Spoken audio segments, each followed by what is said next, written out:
Welcome to PS news. ముందుగా headlines చూద్దాం. సోమనాథ్ అమృత్సర్ వేడుకల్లో పాల్గొన్న ప్రధాని మోదీ. సోమనాథ్ ఆలయంలో ప్రత్యేక మహాపూజ నిర్వహించిన మోదీ. ఆధ్యాత్మిక వారసత్వానికి సోమనాథ్ ప్రతీక అన్న ప్రధాని మోదీ. భారీ భద్రత మధ్య ఘనంగా సోమనాథ్ అమృత్సర్ వేడుకలు. కూటమి ప్రభుత్వంపై మాజీ ఎంపీ భరత్ సంచలన వ్యాఖ్యలు. గాంధీ విగ్రహానికి నివాళులు అడ్డుకోవడంపై భరత్ ఆగ్రహం. ప్రజాస్వామ్య హక్కులను ప్రభుత్వం అణిచివేస్తోందన్న భరత్. రాజకీయ ప్రతీకారాలతో పాలన సాగుతోందంటూ విమర్శ.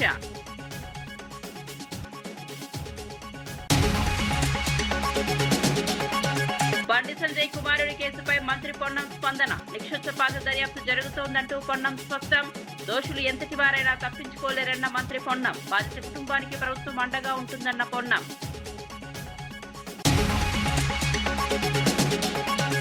చంద్రబాబు ఇంటి పక్క భూములపై పేర్ని నాని ప్రశ్నలు. గ్రీన్ బెల్ట్ గా భూములు ఎలా మారాయంటూ పేర్ని ఫైర్. చంద్రబాబు ఇంటి పక్క ప్లాట్లపై వివరణ ఇవ్వాలన్న నాని. భూముల వ్యవహారంలో పారదర్శకత కోరిన పేర్ని నాని.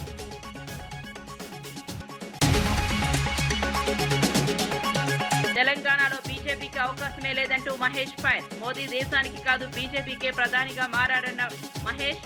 తెలంగాణలో కాంగ్రెస్ పైనే ప్రజలకు నమ్మకం ఉందన్న మహేష్ గౌడ్.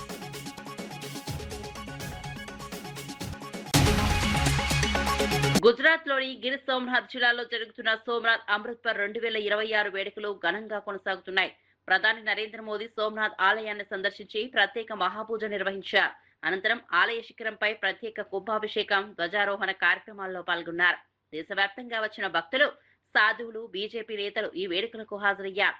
ఆలయ అభివృద్ధి, ఆధ్యాత్మిక పర్యాటకానికి కేంద్ర ప్రభుత్వం ప్రాధాన్యత ఇస్తోందని ప్రధాని పేర్కొన్నారు. సోమనాథ్ ఆలయం భారత ఆధ్యాత్మిక వారసత్వానికి ప్రతీక అని మోదీ అన్నారు. पोखरण में परमाणु परीक्षण किया था।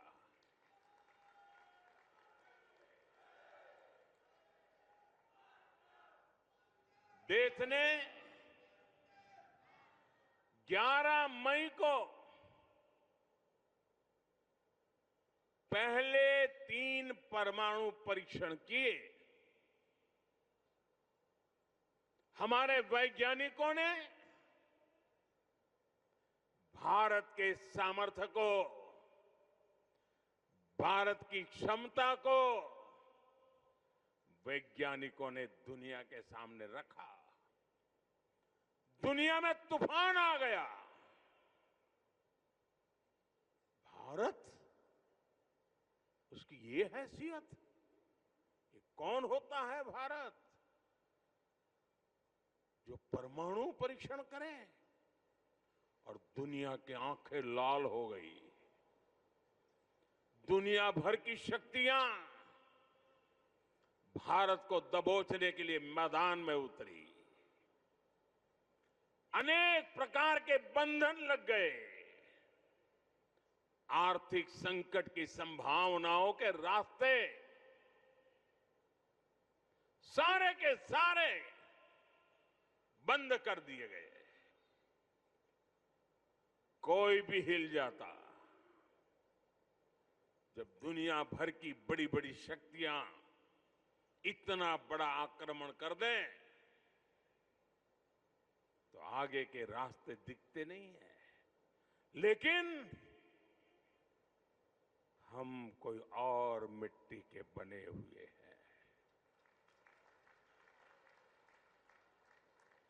11 मई के बाद दुनिया हम पर टूट पड़ी थी। 11 मई को वैज्ञानिकों ने अपना काम कर लिया था, लेकिन 13 मई को फिर 2 और परमाणु परीक्षण हुए। उससे दुनिया को पता चला था कि भारत की राजनीतिक इच्छा शक्ति कितनी अटल है। उस समय पूरी दुनिया का दबाव भारत पर था, लेकिन अटल जी के नेतृत्व में बीजेपी सरकार ने दिखाया था कि हमारे लिए राष्ट्र प्रथम है। दुनिया की कोई ताकत भारत को झुका नहीं सकती, दबाव में नहीं ला सकती। చంద్రబాబు ఇంటి పక్కన ఉన్న భూముల వ్యవహారంపై మాజీ మంత్రి పేర్ని నాని ప్రశ్నలు సంధించారు. సచివాలయం, హైకోర్టు, అసెంబ్లీ పక్కన ప్లాట్లు ఎలా వచ్చాయని ప్రశ్నించారు. చంద్రబాబు ఇంటి పక్కన ఉన్న 3,800 గజాలు గ్రీన్ బెల్ట్ గా ఎలా మారాయని నిలదీశారు. రెసిడెన్షియల్ ఏరియా గ్రీన్ బెల్ట్ గా మారడం వెనుక కారణాలు ఏమిటని అడిగారు. చంద్రబాబు ఇంటి పక్కన ఎవరు ఉండకూడదా అని ప్రశ్నించారు. భూముల విషయంలో ప్రభుత్వం పారదర్శకత పాటించాలని డిమాండ్ చేశారు. వారి కోళ్ళగారే వచ్చి సిగ్నేటరీ కింద లోకేష్ గారు, శ్రీమతి గారు వచ్చి అక్కడ పొలం కొనుక్కున్నారు. ఈ 2024లో వాళ్ళకి అక్కడ ఎట్లా ప్లాట్ వచ్చింది, ఎలా వచ్చింది, కొత్తగా ఎందుకు ఇచ్చారు అక్కడ ప్లాటు, దాన్ని మీరే ఎందుకు కొనుక్కున్నారు? ఎందుకంటే మీరు కొనుక్కుంటామన్న తర్వాత బేరం కుదిరాక వాళ్ళకి అక్కడ ప్లాట్ ఇచ్చారు కదా. నారాయణ గారికి అక్కడికి వచ్చింది, మామూలు రైతులకు ఎందుకు రాదు అని అడుగుతున్నాను. ఇంకొకటి ఏంటంటే చంద్రబాబు నాయుడు గారి ప్లాట్ సరిహద్దులు చూస్తే ఒకే 2 ఏపుల రోడ్లు, ఒకేపు 3 ఏపుల రోడ్లు, ఒకేపు ఖాళీ ఇళ్ల నిర్మాణానికి పనికొచ్చే ప్లాట్లు అని చెప్పాము. రిజిస్ట్రేషన్లో ఉంటుంది, రిజిస్టర్ ఆఫీసులో రిజిస్ట్రేషన్లో కాగితాల్లో. ఇవాళ ఆ ప్లాన్ చూస్తే గ్రీన్ బెల్ట్ మొత్తం చంద్రబాబు నాయుడు గారి ఇంటి ఆనుకున్న సరిహద్దు ముక్క 3,800 గజాలు, అంటే సుమారుగా 1 ఎకరం మిగిలింది. ఆ ఎకరం గ్రీన్ బెల్ట్ అయిపోయింది. చంద్రబాబు నాయుడు గారి ఇల్లు కరీంనగర్ జిల్లాలో ధాన్యం కొనుగోళ్ల జాప్యంపై ఎమ్మెల్యే మేడిపల్లి సత్యం కలెక్టర్ ను కలిసి ఆందోళన వ్యక్తం చేశారు. జీపీఎస్ విధానం కారణంగా కొనుగోలు ఆలస్యమవుతున్నాయని, రైతులు ఇబ్బందులు పడుతున్నారని తెలిపారు. రైతులకు ఎలాంటి ఇబ్బందులు కలగకుండా వెంటనే చర్యలు తీసుకోవాలని కలెక్టర్ ను కోరారు. కటింగ్ లేకుండా ధాన్యం కొనుగోలు నిర్వహించాలని డిమాండ్ చేశారు. రైస్ మిల్లర్ల వ్యవహారంపై కూడా ఎమ్మెల్యే ఆగ్రహం వ్యక్తం చేశారు. బస్తా బరువు 40 కిలోలే ఉండాలని స్పష్టం చేశారు. రైతులకు అన్యాయం జరిగితే సహించబోమని హెచ్చరించారు. అవసరమైతే రైతులతో కలిసి ధర్నా చేస్తామని వేడిపల్లి సత్యం పేర్కొన్నారు. రైతన్నకు ఏ ఇబ్బంది పెట్టకుండా, తప్ప తాళుతో సంబంధం లేకుండా, కటింగ్ లేకుండా ధాన్యాన్ని కొనుగోలు చేసినటువంటి సందర్భం ప్రతి రైతన్నకు తెలుసు. దురదృష్టవశాత్తు ఈసారి కేంద్ర ప్రభుత్వం తీసుకొచ్చినటువంటి జీపీఎస్ సిస్టమ్ తోటి 1 వారం 10 రోజులు ఈ ధాన్యం సేకరణ ఆలస్యమైంది. దానివల్ల సెంటర్లలోకి లారీలు అనుకున్నంత రీతిలో రాకపోవడం, అదేవిధంగా ఈసారి చాలామంది రైతులు ఈసారి కొంచెం కటింగ్ ఎక్కువ చేస్తుందని చెప్పి ఫీల్డ్ లెవెల్ నుంచి ఫీడ్బ్యాక్ వస్తున్నప్పుడు ఒక ఎమ్మెల్యేగా, జిల్లా కాంగ్రెస్ పార్టీ అధ్యక్షుడిగా ఈ కరీంనగర్లో రైతాంగం తరపున తప్ప తాళుతో సంబంధం లేకుండా, కటింగ్ లేకుండా ధాన్యాన్ని సేకరించాలని చెప్పి కలెక్టర్ గారిని కోరడం జరిగింది. బండి సంజయ్ కుమారుడు భగీరథ్ పై నమోదైన పోక్సో కేసుపై బీజేపీ రాష్ట్ర అధ్యక్షుడు రామచంద్రరావు స్పందించారు. భగీరథ్ చేసిన పనికి బండి సంజయ్ కు సంబంధం లేదని తెలిపారు. బండి సంజయ్ పార్టీ ఎంపీ, కేంద్ర మంత్రి అయినప్పటికీ ఈ వ్యవహారానికి పార్టీకి ఎలాంటి సంబంధం లేదని స్పష్టం చేశారు. చట్టం తన పని తాను చేసుకుంటుందని పేర్కొన్నారు. రాజకీయ ప్రయోజనాల కోసం బీజేపీపై ఆరోపణలు చేయడం సరికాదన్నారు. కేసు విచారణను రాజకీయ రంగు పొలవనివ్వకుండా న్యాయపరంగా కొనసాగించాలన్నారు. కంప్లైంట్ కూడా రాలే. చనిపోయిన వాళ్ళు, భారతదేశ గుర్తింపు కార్డు లేని వాళ్ళు, ట్రాన్స్ఫర్ అయిన వాళ్ళు, దొంగ ఓట్లు, డూప్లికేట్ ఓట్లు మాత్రమే తొలగించబడ్డాయి. అది తెలంగాణలో కూడా ఆ పరిస్థితి మేము తీసుకువస్తున్నాము. ఇది భారతీయ జనతా పార్టీ తీసుకువచ్చింది కాదు. ఇది ఎలక్షన్ కమిషన్ ఆఫ్ ఇండియా పీరియాడికల్గా చేసేటటువంటి రివిజన్. ఈ ఎస్ఐఆర్ ఏతుందో అది బీజేపీ ప్రోగ్రాం కాదు. 11 సార్లు ఈ దేశంలో ఇండిపెండెన్స్ వచ్చిన తర్వాత ఎస్ఐఆర్ జరిగింది. లాస్ట్ ఎస్ఐఆర్ 2002 నుంచి 2005 వరకు జరిగినాయి. ఈ 20 సంవత్సరాల ఓటర్ లిస్టులో ఎన్ని మార్పులు ఉంటాయో మనకు తెలుసు. కాబట్టి దాన్ని ప్రక్షాళన చేయటమే cleaning of the voters list కాదు మాత్రమే. మొన్నటి వరకు రోహింగ్యాల ఒక ఓట్ల మీద, దొంగ ఓట్ల మీద, చనిపోయిన వాళ్ళ దొంగ ఓట్ల మీద, ఇవన్నీ వీటి మీద ఆధారపడిన టీఎంసీ కానీ, అంతకుముందు కమ్యూనిస్ట్ పార్టీ కానీ వాళ్ళ అధికారంలో ఉన్నారు. ఇప్పుడు అసలైన ఓటర్ల ఒక గెలుపు ఇది బీజేపీ రావటం. ఎస్ఐఆర్తోని దొంగ ఓట్లు పోతాయి కానీ అసలైన ఓటు ఎక్కడ పోవు. సుప్రీంకోర్టు కూడా దాన్ని చెప్పడం జరిగింది. ఏ ఒక్క ఓటర్ కూడా నా ఓటు తీసేశారని ముందుకు వాళ్ళు రాలేదు. ముందుకు వస్తే దాని మీద తప్పకుండా చర్య ఉంటుంది.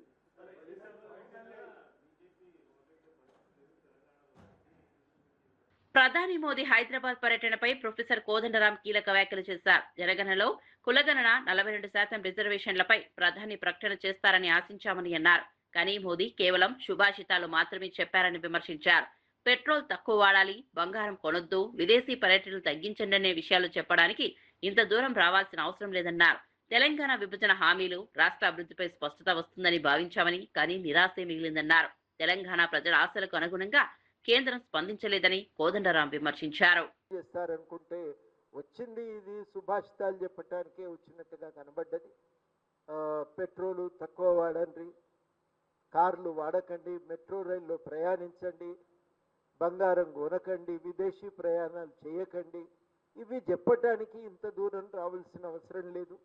దూరదర్శన్లో సాయంకాలం ఉపన్యాసం పెడితే ప్రజలందరూ కూడా చూసేవారు. కాబట్టి నిన్న బాగా నిరాశపరిచింది. తెలంగాణ ప్రజలు తీవ్రమైన అసంతృప్తికి గురైనరు. తెలంగాణకి ఇచ్చిన హామీలు, విభజన హామీలు అమలు కాలేదు. ఇవన్నింటిపైన ఒక స్పష్టత వస్తుంది అనుకున్నాం. తెలంగాణ అభివృద్ధి విషయంలో, తెలంగాణ సమాజం యొక్క వికాసం విషయంలో ఒక స్పష్టత ఇస్తారనుకున్నాం. కానీ అట్లాంటివి ఏవి చేయలేదు. నక్సలైట్లను మేమే చంపగలిగినాం, ఏరి పారేయగలిగినాం అనే మాట తప్ప తెలంగాణ అభివృద్ధి కోసం ఏం చేసేది కూడా వాళ్ళు స్పష్టంగా చెప్పలేకపోయినరు. సికింద్రాబాద్ చిలకలగూడలో సంచలనం సృష్టించిన బీటెక్ విద్యార్థి యావన్ అలియాస్ అఖిల్ హత్య కేసును పోలీసులు ఛేదించారు. ప్రేమ వ్యవహారమే హత్యకు కారణమని డీసీపీ రక్షితా కృష్ణమూర్తి తెలిపారు. ఈ కేసులో మొత్తం 10 మంది నిందితులను అరెస్ట్ చేశారు. యువతి కుటుంబ సభ్యులు, బంధువులు కలిసి పథకం ప్రకారం హత్య చేసినట్లు దర్యాప్తులో తేలింది. ఘటనకు ముందే కుట్ర పన్ని కత్తులతో దాడి చేసినట్లు పోలీసులు వెల్లడించారు. నిందితుల వద్ద నుంచి హత్యకు ఉపయోగించిన ఆయుధాలు, రక్తపు మరకల దుస్తులు, మొబైల్ ఫోన్లు స్వాధీనం చేసుకున్నారు. శాంతి భద్రతలకు విఘాతం కలిగించే చర్యలను ఎట్టి పరిస్థితుల్లోనూ సహించబోమని హైదరాబాద్ పోలీసులు హెచ్చరించారు. ఈ ఇన్సిడెంట్ మీకు అందరికీ తెలుసు. May 7, 2026 నాడు లేట్ ఈవినింగ్ 8:39 మధ్య ప్రాంతంలో జరిగింది.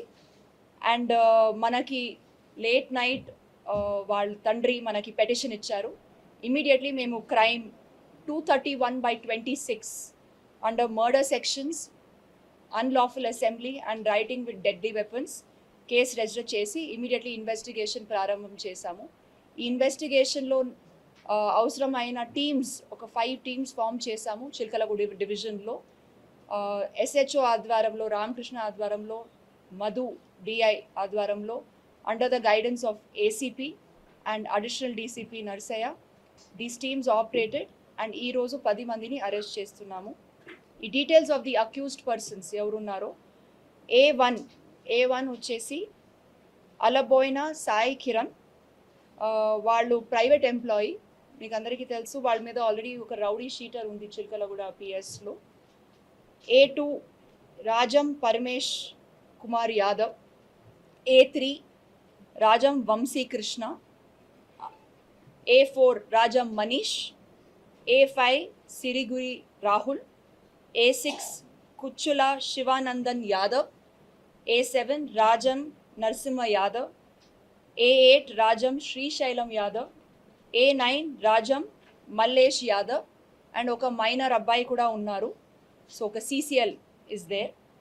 వీళ్ళ 10 మంది ఇది ప్రీ ప్లాన్డ్గా ఆల్మోస్ట్ ఒక 4-5 డేస్ నుంచి వాళ్ళు ప్రీ ప్లాన్గా ఈ అబ్బాయిని ఏదో ఒకటి చేయాలి, వాళ్ళని మర్డర్ చేసేయాలి అని అనుకొని ఒక సర్వేలెన్స్ కూడా పెట్టారు మేడిబావి ఏరియాలో.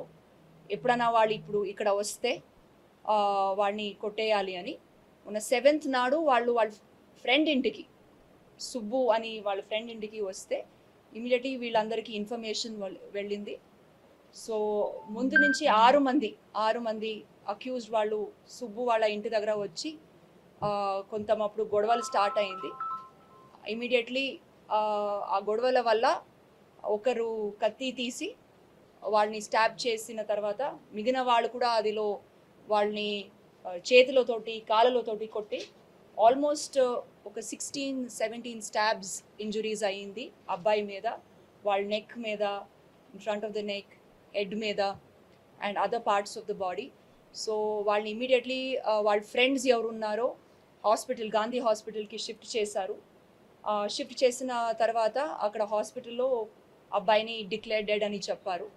And in the mean time మనకి ఇన్ఫర్మేషన్ వచ్చిన తర్వాత ఈ కేసుని నమోదనం చేసి ఇన్వెస్టిగేషన్ ప్రారంభం చేశాము. సో మనకి తెలిసింది ఏమిటంటే ఈ అబ్బాయి 3rd ఇయర్ బీటెక్ స్టూడెంట్. స్కూల్లో చదివేటప్పుడు అక్కడ వాళ్ళ అమ్మాయి పరిచయం అయ్యారు. అప్పుడు ఫ్రెండ్స్ ఉన్నారు. ఒక 2 years నుంచి ఇద్దరికి రిలేషన్లో ఉన్నారు. ఇది వాళ్ళ ఫ్యామిలీ మెంబర్స్కి, అమ్మాయిల వాళ్ళ ఫ్యామిలీ మెంబర్స్కి ఇష్టం లేదు. సో అది వల్ల ఆ అబ్బాయికి వాళ్ళ పేరెంట్స్కి కూడా వార్నింగ్ కూడా ఇచ్చారు. బట్ అది స్టాప్ కాలేదు. వాళ్ళిద్దరు ఇంకా మాట్లాడుకుంటున్నారు. అండ్ ఇదిలో మెయిన్ ముఖ్యంగా మనకి A1 వచ్చేసి సాయి కిరణ్. ఈ అబ్బాయి కూడా ఆ అమ్మాయిని పెళ్లి చేసుకున్నాలి అని అనుకుంటున్నారు. అంటే బంధువులందరూ మాట్లాడుకుంటున్నారు, సేమ్ ఫ్యామిలీ మెంబర్సే. హీ ఈజ్ ద అమ్మాయి వాళ్ళ పిన్ని కొడుకు. సో ఇట్లాగే పెళ్లి చేసుకున్నాలి అనుకున్నారు. బట్ ఇది తెలిసిన తర్వాత వాళ్ళకి కూడా చాలా కోపం వచ్చి ఇదేమో ఒకటి చేయాలని వార్నింగ్ కూడా ఇచ్చారు. అది బట్ స్టిల్ ఇదేం చేంజ్ కాలేదు. సో ఒక 4 days బ్యాక్ ఇది వాళ్ళు ప్లాన్ చేసుకొని సర్వేలెన్స్ పెట్టి ఇది చేశారు. సో ఇమీడియట్లీ మేము వీళ్ళందరినీ అరెస్ట్ చేసి వాళ్ళ నుంచి మేము ఒక నైఫ్ కూడా, ఈ ఒఫెన్స్లో యూజ్ చేసిన నైఫ్ కూడా సీజ్ చేశాము. వాళ్ళు వేసుకున్న బట్టలు, షర్ట్స్ మీద బ్లడ్ స్టెయిన్డ్ క్లాత్స్ కూడా సీజ్ చేశాము. ఈ ఒఫెన్స్ చేసేదానికి వాళ్ళు ఒక 2-wheeler కూడా యూజ్ చేశారు. అండ్ వాళ్ళ నుంచి అన్ని మొబైల్ ఫోన్స్ కూడా మేము సీజ్ చేసాము. సో ఇది ఇంకా మేము టెక్నికల్ ఎవిడెన్స్ అని మేము చెకప్ చేస్తాము in our further investigation. So ఇది మేము ఇది ఫైర్ ఫైటింగ్ మోడ్లో, మీకు అందరికీ తెలుసు last 3-4 days we've all been under lot of pressure. But despite that ఇది ప్రాపర్గా ఇన్వెస్టిగేషన్ చేసి వీళ్ళందరిది ఎస్టాబ్లిష్ చేసి ఈరోజు మేము అరెస్ట్ చేస్తున్నాము. ప్రభుత్వంపై మాజీ ఎంపీ భరత్ సంచలన వ్యాఖ్యలు చేశారు. గాంధీ విగ్రహానికి నివాళులు అర్పించనీయకుండా పోలీసులు అడ్డుకోవడంపై ఆగ్రహం వ్యక్తం చేశారు. ఈ సందర్భంగా పోలీసులతో వాగ్వాదానికి దిగారు. రాష్ట్రంలో అరాచకం రాజ్యం వెళుతోందని విమర్శించారు. ప్రజాస్వామ్య హక్కులను కూడా ప్రభుత్వం అణిచివేస్తోందని ఆరోపించారు. రాజకీయ ప్రతీకారాలతో వ్యవహరిస్తున్నారని మండిపడ్డారు. ప్రజాస్వామ్య పరిరక్షణ కోసం తాము పోరాటం కొనసాగిస్తామని మాజీ ఎంపీ భరత్ స్పష్టం చేశారు. అయితే దండి మార్చ్ ఉందో ఆ యొక్క దండి మార్చిని రాజమహేంద్రవరంకి తీసుకుని వచ్చి ఢిల్లీ కన్నా అద్భుతంగా ఈ యొక్క దండి మార్చిని మా ప్రభుత్వంలో మేము తయారు చేసాం. దాని తర్వాత ఈ కూటమి ప్రభుత్వం వచ్చిన తర్వాత ఈ 2 సంవత్సరాల కాలంలో ఈ యొక్క దండి మార్చిని పూర్తి స్థాయిగా నిర్వీర్యం చేశారు. ఇవాళ కొంతమంది యాక్టివిస్టులు మున్సిపల్ కమిషనర్ గారికి లెటర్ పెట్టుకుని, ఏమండి మేము మా సొంత ఖర్చులతో ఈ యొక్క దండి మార్చిని మళ్ళీ రిపేర్ చేయిస్తాము, పెయింట్లు వేయిస్తామంటే జనరల్గా ఏ ఆఫీసర్ అయినా పర్మిషన్ ఇస్తారు. దాంట్లో భాగంగా పర్మిషన్ ఇచ్చిన తర్వాత ఇవాళ మేమంతా కూడా ఇక్కడికి వచ్చి పెయింట్లు ఎలా చేశారు అనేది చూడటానికి ఇక్కడికి ఈ ప్రాంతానికి వస్తే ఇంతమంది పోలీసులు ఇక్కడికి వచ్చి చూడనివ్వకుండా అడ్డుకుంటూ ఉన్నారు. గాంధీ మహాత్మునికి పూలు వేసి నివాళులు అర్పిద్దామంటే పూలు కూడా వేయలేని పరిస్థితులు ఈ యొక్క కూటమి ప్రభుత్వం తీసుకొచ్చారు. ఒకటే అంశం అడుగుతున్నా, ఒక 2 నెలల క్రితం అనుకుంటా మహాత్మా గాంధీ గారి చేతిలో బియర్ బాటిల్ పెట్టారు. ఇదే దండి మార్చిలో బియర్ బాటిల్ పెడితే అప్పుడు వచ్చి మేము ధర్నా చేసి నినాదాలు చేసాం. ఇప్పటిదాకా పోలీస్ డిపార్ట్మెంట్ అది ఎవరు చేశారా, ఆకతాయిలు చేశారా, లేకపోతే కిట్టన్ వాళ్ళు చేశారా, లేకపోతే దేశద్రోహులు చేశారా, ఎవరు చేశారా అనేది పట్టుకున్న సందర్భం ఇప్పటిదాకా లేదు. సంజయ్ కుమారుడిపై తెలంగాణ ప్రభుత్వం ఎలాంటి కక్షపూరితంగా వ్యవహరించడం లేదని మంత్రి పొన్నం ప్రభాకర్ తెలిపారు. కేంద్ర మంత్రి అయిన బండి సంజయ్ స్వయంగా తన కుమారుడిపై వచ్చిన ఆరోపణలపై విచారణ కోరాల్సిందని అన్నారు. సానుభూతి కోసం కుట్ర ఆరోపణలు చేయడం మానుకోవాలని సూచించారు. మైనర్ బాలికకు న్యాయం చేయాల్సిన బాధ్యత ప్రభుత్వంపై ఉందన్నారు. ముఖ్యమంత్రి ఆదేశాలతో మహిళా డీసీపీ ఆధ్వర్యంలో నిక్షిప్తపాత దర్యాప్తు జరుగుతోందని తెలిపారు. దోషులు ఎంతటి వారైనా చట్టం ముందు తప్పించుకోలేరని హెచ్చరించారు. బాధిత కుటుంబానికి తెలంగాణ ప్రభుత్వం అండగా ఉంటుందని మంత్రి పొన్నం స్పష్టం చేశారు. మీరు దాని మీద ఏదో కుట్ర చేస్తా ఉన్నారు, సానుభూతి కొరకనే ప్రయత్నం చేసే కంటే ఆ అమ్మాయి మిమ్మల్ని కలిసిన మాట వాస్తవమా కాదా, ఆ అమ్మాయితో బాబు తిరిగిన మాట వాస్తవమా కాదా, వాటిని నిరూపణ చేసుకోవడానికి ప్రయత్నం చేసి నిర్దోషిగా అయితే నిర్దోషితో నిరూపించుకోండి. కానీ మీరు కేంద్ర హోంశాఖ సహాయ మంత్రి ఉండి ఒకవేళ పొరపాటు జరిగితే చట్టం తన పని తాను చేసుకుపోయే విధంగా ఉండాలని కోరుకుంటా ఉన్నా. ఇక్కడ ఎవరి పట్ల ఎవరికి తెలంగాణ ప్రభుత్వం వివక్ష లేదు. తెలంగాణ ఆడబిడ్డలను కాపాడే బాధ్యత ఈ ప్రభుత్వం మీద ఉంది. తప్పకుండా తెలంగాణ ఆడబిడ్డలకు విశ్వాసం కలిగజేస్తాం. ఎక్కడ ఇటువంటి చర్యలు జరిగితే వారికి పూర్తిగా సపోర్ట్గా ఉంటుంది. దాని తర్వాత నిన్న మొన్న కొంత మున్నూరు కాపు సంఘానికి సంబంధించిన నాయకులు కూడా ఏదో వివక్షపూరితంగా వ్యవహారం చేస్తామని చెప్తా ఉన్నారు. నాకున్న సమాచారం మేరకు ఆ అమ్మాయి కూడా సేమ్ మున్నూరు కాపు వర్గానికి సంబంధించిన అమ్మాయి అని తెలిసింది. కాబట్టి ఇందులో ఎవరిని బ్లేమ్ చేయడానికి వాడుతున్నటువంటి అంశం లేదు ఇందులో. కాబట్టి ఈ ముఖ్యమంత్రి గారు కూడా ఈ అంశం మీద విచారణకు ఆదేశించినారు. నిన్న ప్రధానమంత్రి గారి ప్రోగ్రాం ఉండడం వల్ల అందరూ కూడా అదే ఏరియాలో ఉండడం వల్ల కొంత ఒక రోజు ఆలస్యమై ఉండొచ్చు. కానీ కన్సర్న్డ్ డీసీపీ లేడీ ఆఫీసర్ తోటి విచారణ కొనసాగుతోంది. దోషి ఎవరు కూడా తప్పించుకొని పోలేరు, ఎంతటి పెద్దవాళ్ళైనా అనేటువంటిది ప్రభుత్వం అంతే కఠినంగా అంతే సీరియస్గా వ్యవహారం చేస్తుందని గౌరవ ముఖ్యమంత్రి గారే స్వయంగా మరి డీజీపీ గారిని ఆదేశించినారు. తప్పకుండా ఆ కుటుంబానికి కూడా తెలంగాణ ప్రభుత్వం తెలియజేస్తున్నాం. ఎటువంటి ఆందోళన విచారణలో ఏదైనా నాయకత్వ ఒత్తిడి జరిగి మార్పు జరుగుతుందని మీరు అపోహపడే అవసరం లేదు. తప్పకుండా ఇది ప్రజాస్వామ్యం. మీకు జరిగినటువంటి అన్యాయంగా మీరు అది ఒకవేళ తప్పకుండా అటువంటి సంఘటనలు జరిగి ఉండుంటే దోషి మీద ఎటువంటి శిక్షకు వెనకాడిగే ప్రశ్న లేనేలేదు. కాబట్టి నేను ఈ సందర్భంలో మరొకసారి మా పార్లమెంటు సభ్యుడిగా మరి కష్టపడి రాజకీయాల్లోకి వచ్చినారు, బ్యాక్వర్డ్ క్లాస్ అంటా ఉన్నారు. దానికి ఎక్కడ కూడా అవన్నీ కూడా ఈ సంబంధించిన ఇష్యూకు సంబంధం లేదు. కాబట్టి మీ పట్ల డెఫినెట్లీ అయితే మా పార్లమెంటు మెంబర్గా మీకు రెస్పెక్ట్ అనేటువంటిది రెస్పెక్టే. కానీ ఇటువంటి సంఘటనల పట్ల మనం వ్యక్తిత్వానికే మచ్చగలిగేటప్పుడు మనమే ఒక అడుగు ముందుకేసి అటువంటి దానికి విచారణకు సహకరించి మనం చేయాల్సి వస్తుంది. లేకపోతే అధికారాన్ని వినియోగించుకొని మనం విచారణకు అడ్డంగా పోయేటువంటి పరిస్థితుల వల్ల మనం దానికి వ్యవహరిస్తున్నట్టు వస్తే ప్రజాస్వామ్యం గౌరవించదు అనే మాటలు దయచేసి బండి సంజయ్ గమనించాలని కోరుతా ఉన్నా. నేను అదేవిధంగా పోలీస్ అధికారులను గౌరవ ముఖ్యమంత్రి గారి ఆదేశాల మేరకు మరొకసారి సీరియస్ గా ఆదేశిస్తాను. వెంటనే ఎటువంటి వివక్ష లేకుండా పూర్తి స్థాయి విచారణ జరిగి దోషులు ఎవరైనా సరే కఠినంగా శిక్షించే విధంగా ఉండాలని సందర్భంగా కోరుతా ఉన్నాను. బండి సంజయ్ కుమారుడు బండి భగీరథపై నమోదైన పోక్సో కేసు వ్యవహారంలో బీఆర్ఎస్ నాయకులు తెలంగాణ మహిళా కమిషన్ ను కలిసి ఫిర్యాదు చేశారు. సికింద్రాబాద్ బుద్ధ భవన్ లో సమావేశం అనంతరం మీడియాతో మాట్లాడిన నేతలు కేసు విచారణలో జాప్యం జరుగుతోందని ఆరోపించారు. మైనర్ బాలికకు న్యాయం చేయాలని డిమాండ్ చేశారు. అధికార ప్రభావంతో కేసును బలహీనపరిచే ప్రయత్నాలు జరుగుతున్నాయని అనుమానం వ్యక్తం చేశారు. ఈ వ్యవహారంలో పారదర్శక దర్యాప్తు జరిపి బాధ్యులపై కఠిన చర్యలు తీసుకోవాలని మహిళా కమిషనర్ ను కోరారు. మనం వింటా ఉన్నాం. కేంద్ర హోంశాఖ సహాయ మంత్రిగా ఉన్నటువంటి బండి సంజయ్ గారి కుమారుడు మరి పోక్సో చట్టం కింద కేసు నమోదై దాదాపు 3 రోజులు కావస్తా ఉన్నా మరి దానిపైన ఇలాంటి విచారణ చేపట్టకుండా తక్షణం ఎవరైతే బండి సంజయ్ కుమార్ గారి కుమారుడు ఉన్నారో వారి పైన కేసు బుక్ అయింది. ఇమ్మీడియట్ గా వారిని తక్షణం అరెస్ట్ చేయాల్సిన అవసరం ఉన్నా ఇలాంటి చర్యలు తీసుకోకుండా తిరిగి వారిని కాపాడే ప్రయత్నం రాష్ట్రంలో ఉన్నటువంటి హోంశాఖ బాధ్యతలు చేపట్టినటువంటి ముఖ్యమంత్రి రేవంత్ రెడ్డి గారు కాపాడడానికి విశ్వ ప్రయత్నాలు చేస్తున్నది మన స్పష్టంగా కనపడతా ఉన్నది. మరి ఈ పోక్సో చట్టం అనేది అందరికి తెలుసు. ఎవరైతే 18 సంవత్సరాలు నిండని అమాయక బాలికల పైన అత్యాచారం చేసే ప్రయత్నం చేసినా వారి పోక్సో చట్టం కింద మనమే కేసు బుక్ చేసి ఇమీడియట్ గా వారిని అరెస్ట్ చేసి దానిపైన విచారణ జరిపించాల్సిన అవసరం ఉంటది.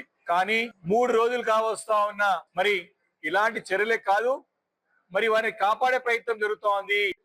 3 సార్లు అయినా మా యొక్క పార్టీ కరీంనగర్ లో 3 సార్లు శాసనసభ్యుడు మా యొక్క గంగుల కమలాకర్ గారి చేతిలో చిత్తుగా ఓడిపోయినాడు. కేవలం బండి సంజయ్ గెలిచిన ఎంపీ అంటే రామ మందిరం దేవుని పేరు చెప్పినటువంటి దౌర్భాగ్యుడు బండి సంజయ్. సొంత బలం లేరు.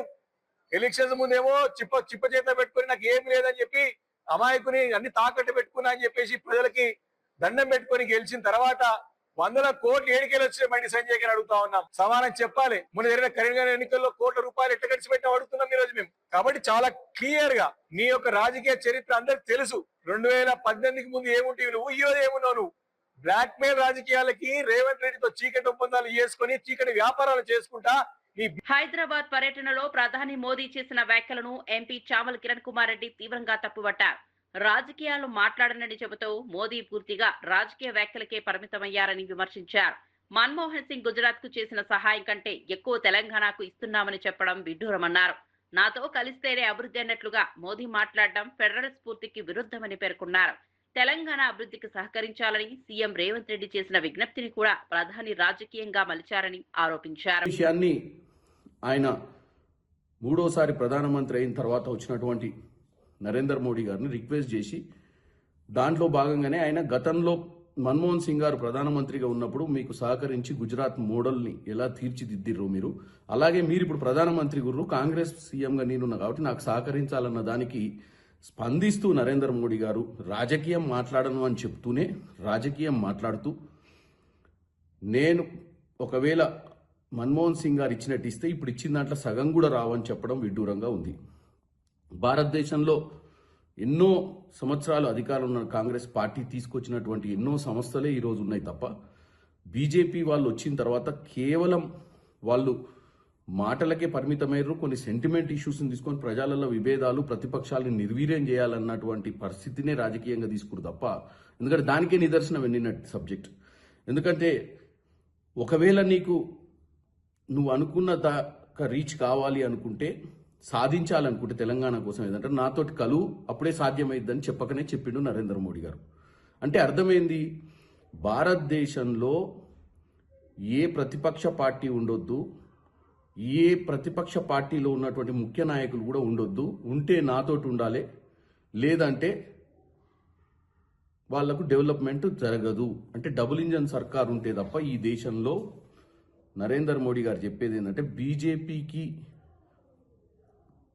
మద్దతు ఇస్తేనే అభివృద్ధి, లేకపోతే అభివృద్ధి లేదని చెప్పడం జరిగింది.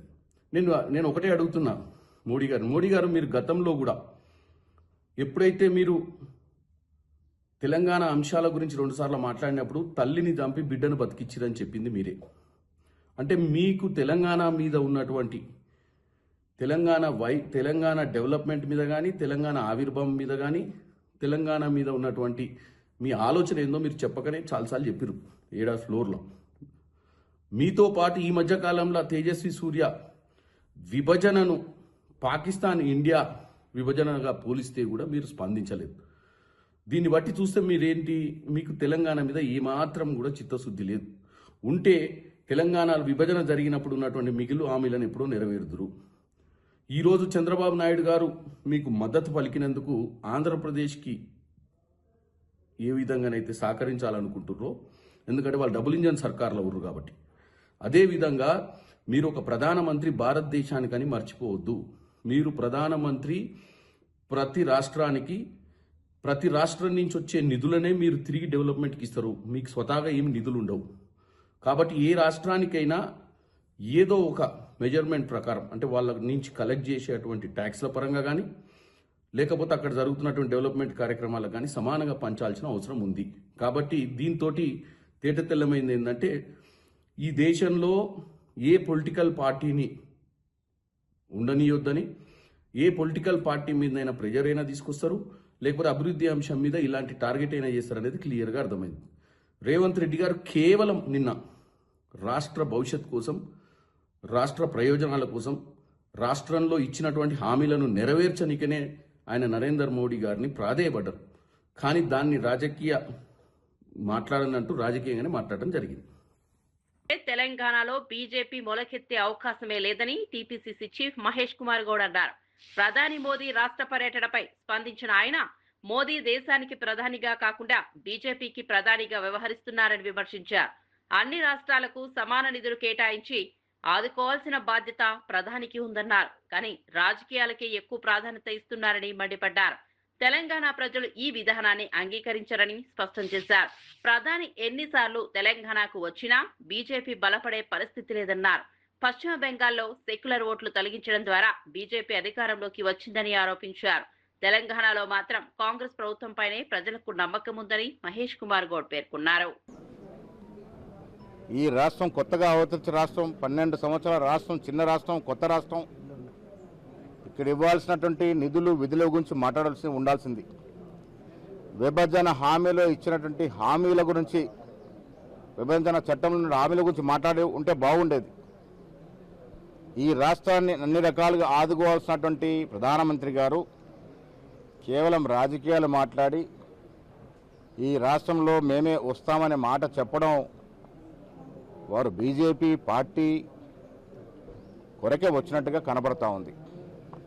వారు ప్రధానమంత్రి హోదాలో వచ్చినారు. ప్రధానమంత్రి హోదాలో రాష్ట్రానికి ఇవ్వాల్సినటువంటి అభివృద్ధి గురించి మాట్లాడుంటే సంతోషించే వాళ్ళం. బహుశా ప్రధానమంత్రి గారికి తెలియదు ఈ రాష్ట్రం యొక్క స్థితిగతులు, ఈ రాష్ట్రం యొక్క భౌగోళిక కుల సమీకరణలు. ఈ రాష్ట్రంలో బీజేపీ పార్టీ మొలకెత్తే సమస్య లేదు. ఇవాళ వెస్ట్ బెంగాల్లో ఏ రకమైనటువంటి రాజకీయాలు చేసి వాళ్ళ అధికారంలోకి వచ్చారో ఒక్కసారి ప్రజలకు అర్థం కావాలి.